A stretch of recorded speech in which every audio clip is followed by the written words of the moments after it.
Welcome to the Occupational Safety Leadership Podcast, episode number 317. Today's episode, we'll do a little story about what happened to me recently at work, but we're going to focus on asking employees for help in hazard reduction.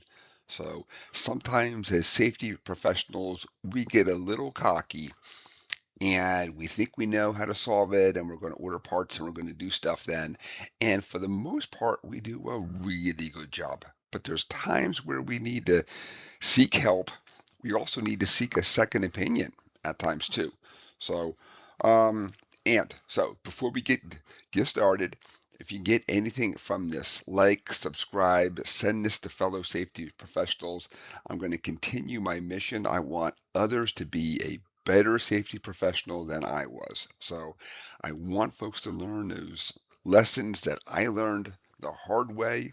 Hopefully you can learn it in a proactive way and just make your workplace a better, safer place to be. So let's get started. Not to give all the details, of course, and do a super long half an hour story, but so we have a machine that's doing some industrial cleaning. So it's a industrial grade soap. So it's not like it's a acid or a solvent or anything, but it's like a industrial grade soap. Guy calls me and says, "Hey, I think I'm getting a little smell off of this thing." Okay, well, I'll come on down and check it out. And so what we have is we have it's a it's a reasonably hot process. So it's going to come out of the exhaust stream. Then there's going to be a little air gap before it goes into the exhaust system and finally through the scrubbers, and all that kind of stuff. Then, so the air gap is there to help to add in your everyday air, your room air, so it helps to lower down the temp so that we don't get settling in pipes and all kind of stuff. So long story short, we kind of look at this thing and we can't figure out why the airflow has changed, but it's not capturing all the fumes. So I just said, well, I'll just add on a piece of Schedule 40 pipe. It's not going to be that big of a deal. I looked at everything, being real cocky, and said, oh yeah, I know what size that is. I'll go ahead. I'll order it. It's off the shelf. We'll pop it in tomorrow. So I get it fast. Well, we go to pop it in. Doesn't doesn't work. I got my OD and ID wrong. So I'm like, oh, that's easy to fix. I'll go back. I know what I did wrong. I ordered it again. Got it wrong a second time. So, long story short, I finally had to find a person to say, help me to do this. I'm doing this thing wrong. Now, the first time, I just kind of eyeballed it.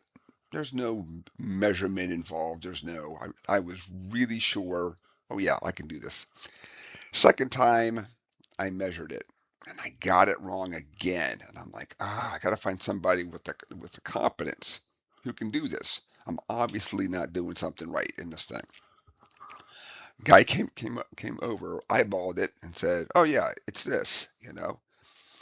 And so then, of course, because I got it wrong twice, I, I, I said, "All right, show me how that you did this." And of course he's an old timer, and he's like, "You don't have to measure it; you just eyeball it."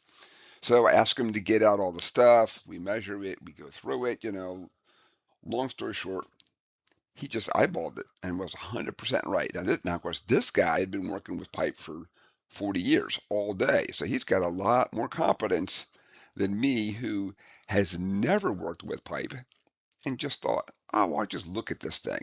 But it was really interesting to sit down and watch him really go through it like a like a real professional would, and say you have your OD, your outer, and then your ID, your inner, and you're going to look at your thread count and how many threads per inch it is, and just went into this really super detailed.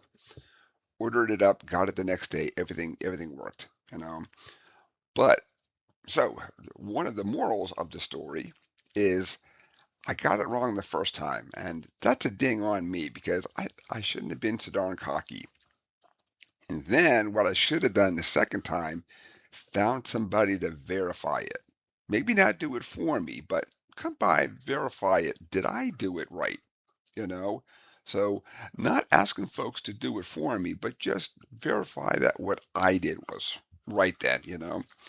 Um, and then of course when this guy showed up with not measuring anything, of course, then at this point I'm a little spooked because now I also know that folks are like, well, he didn't get it right the first two. It's going to be wrong for the third. So that's the one thing that I wish I had done is to say, no matter how good I think I am, I'm really here to solve this problem for somebody, not go down to the lab, spend 30 seconds there, walk over. Oh yeah, I could fix that. Done. So to me, that's a really super valuable lesson learned. You know, I even thought about getting that guy when I was doing it the second time, but I was like, how could I do this wrong? There's no way. I know exactly what I'm doing. Well, I did it wrong. So the moral of the story, the moral, of course, of this whole podcast here today, this episode is find people to help you solve these problems. There are people out there with core competence that we don't have. We should do everything we can to have them help us. And it's good to have a second set of eyes out there, a second person to say, hey, let's look at doing it this way. I or I like your idea. Let's verify that that what you're doing is really going to work then. You know. With that, let's wrap it up. I want to thank everybody for joining me. My name is Dr. David Ayers. Thank you and have a safe day.